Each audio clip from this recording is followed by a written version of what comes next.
സംസ്ഥാന ന്യൂനപക്ഷ കമ്മീഷന്റെ മലപ്പുറം ജില്ലാ sitting Tirur PWD rest house conference ഹാളിൽ നടന്നു. Commission chairman advocate A Rasheed ഹർജികൾ പരിഗണിച്ചു. തിരുനാവായ ഗ്രാമപഞ്ചായത്തിലെ കാരത്തൂർ ഖത്തർ ഓഡിറ്റോറിയത്തിലെ മാലിന്യം കത്തിച്ചു പുറന്തള്ളുന്ന ദുർഗന്ധമേറിയ പുക പരിസരവാസികളുടെ ആരോഗ്യത്തെ ഹാനികരമായി ബാധിക്കുന്നുവെന്ന പരാതിയിൽ മലിനീകരണ നിയന്ത്രണ ബോർഡ് അധികൃതർ പരിസര മലിനീകരണം പരിഹരിക്കുന്നതിന് അടിയന്തര നടപടികൾ സ്വീകരിക്കണമെന്നാവശ്യപ്പെട്ട ഓഡിറ്റോറിയം അധികൃതർക്ക് നോട്ടീസ് നൽകിയിട്ടും നടപടികൾ സ്വീകരിക്കുന്നില്ലെന്ന് കമ്മീഷൻ മുമ്പാകെ റിപ്പോർട്ട് ചെയ്തിരുന്നു. റിപ്പോർട്ടിന്റെ അടിസ്ഥാനത്തിൽ എതിർകക്ഷികൾ നൽകിയ നോട്ടീസ് പ്രകാരമുള്ള നടപടികൾ അടിയന്തരമായി നടപ്പിലാക്കി ഒരു മാസത്തിനകം കമ്മീഷനെ അറിയിക്കാൻ ഓഡിറ്റോറിയം അധികൃതർക്ക് നിർദ്ദേശം നൽകി.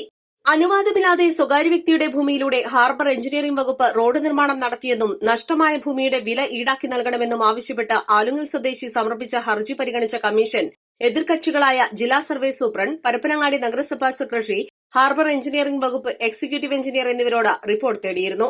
റിപ്പോർട്ട് പരിശോധിച്ച കമ്മീഷൻ വിഷയത്തിൽ ഇരു കക്ഷികളെയും നേരിൽ കേട്ട് പ്രശ്നപരിഹാരം കാണണമെന്ന് ജില്ലാ കളക്ടർക്ക് നിർദ്ദേശം നൽകി. ആകെ 7 ഹർജികളാണ് ഇന്ന് കമ്മീഷന് മുൻപാകെ വന്നത്.